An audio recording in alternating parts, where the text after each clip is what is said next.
This woman was acting way too bold. She even barged right into the wife's home to stir up trouble. Even the housekeepers were grinding their teeth in anger. They rushed to tell Annie. She hurried downstairs only to see the scene before her. I heard you had an accident. As your younger sister I came to check on you. Annie quickly tried to pull her aside to talk somewhere else. Just then Jessie deliberately lifted her foot. Annie noticed the shoes she was wearing. Jessie said, these are shoes I designed, but since you like them, Lat bought them for you right away. With that shameless look on her face, it made Annie want to give her a couple of slaps. The nanny signaled not to do anything in front of the child. Annie stepped forward to pull Jessie away. Nehir'cim, ya sen ne kadar tatlı bir ablasın. Bir kardeşin olsun da ister miydin? İsterdim ama bu sefer kız olsun.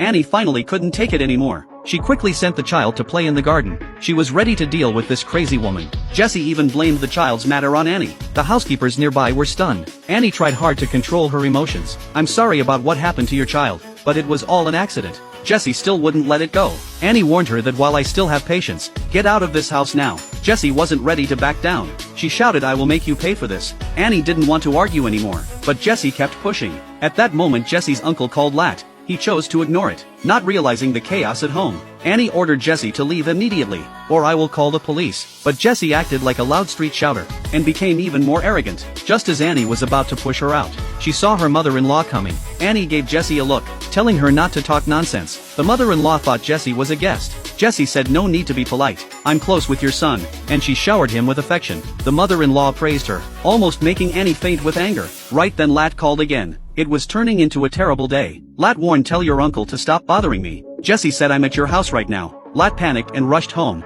He arrived to see Jessie helping the elderly lady warmly, calling out loudly to the kids, as if it were her own home. Lat was hurrying back as fast as he could. Jessie acted like the lady of the house, carefully tending to the elderly lady. Annie couldn't do anything about her. She could only send the kids to do homework. The mother-in-law wanted to spend more time with them. The kids didn't want to leave. Annie then tried to send Jessie away, but she stubbornly said seeing the mother-in-law reminded her of her own mom, and she wanted to chat with her. Annie was grinding her teeth in frustration. Jessie looked at her with smug satisfaction. She had never met someone so shameless. Annie had no choice but to run to the bathroom to call Lat. Come home now, I've reached my limit. When Lat got home, he was stunned by what he saw. After Lat's firm warning, Jessie finally agreed to leave. Just then the mother arrived, and ran right into Jessie about to leave. She greeted her warmly. Jessie pretended to be calm, saying she came to see her sister. After leaving she immediately called Jack, saying she had completed the task successfully, and Jack told her to go to a place, saying this was her last chance.